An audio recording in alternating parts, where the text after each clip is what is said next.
IndyCar is racing in the Buckeye State today. Joseph Newgarden wins at Mid-Ohio, his second straight victory.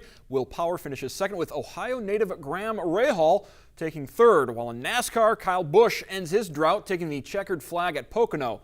Closer to home, CJ Perry has the latest from the Toledo Speedway.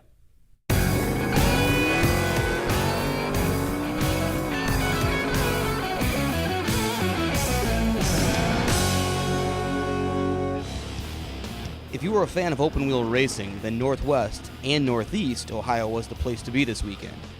On Friday, Toledo Speedway hosted the Raleigh-Beal Classic, and Friday and Saturday saw the 40th edition of the High Miler Nationals at Sandusky Speedway. We'll turn our attention first to Toledo Speedway, where a parade of vintage race cars got things started at the Raleigh-Beal Classic. In the late model sportsman feature, Howard Kelly Jr. held off Ron Allen and Mike Young for his second win of the season. In the 100-lap USAC Silver Crown main event, it was Bobby Santos who captured the checkered flag. Quick qualifier Cody Swanson was in control early, but on lap 44, Santos passed Swanson when a lap car made trouble for Swanson. The first caution of the race came on lap 98, and Santos was able to hold off Swanson for the win. It was awesome. We had a great car. That's a pretty cool accomplishment to get a win in a midget, a sprint car, and now a champ car here.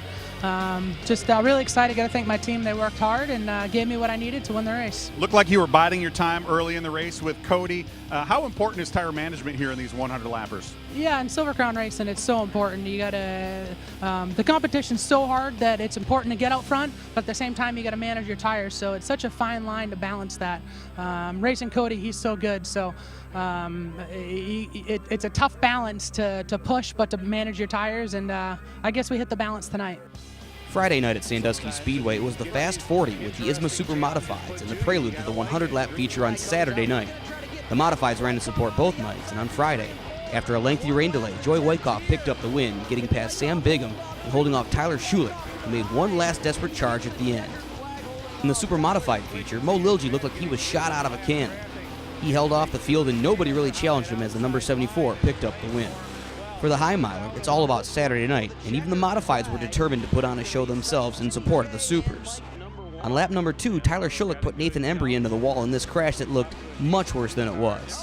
After a delay to fix things up, Matt Marlowe took control, and even though Travis Eddy spun Marlowe out on lap number 39, Marlowe was able to pilot his car to the victory.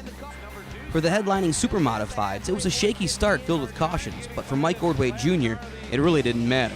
The driver from Maine had some unfinished business from last year, and he led wire to wire for the win. Mike McVetta was right on Ordway's heels till he spun out on lap 60. The only real challenge late in the race was a hard-charging Mike Lichty, but even Lichty couldn't catch Ordway as the number 61 cruised to victory lane.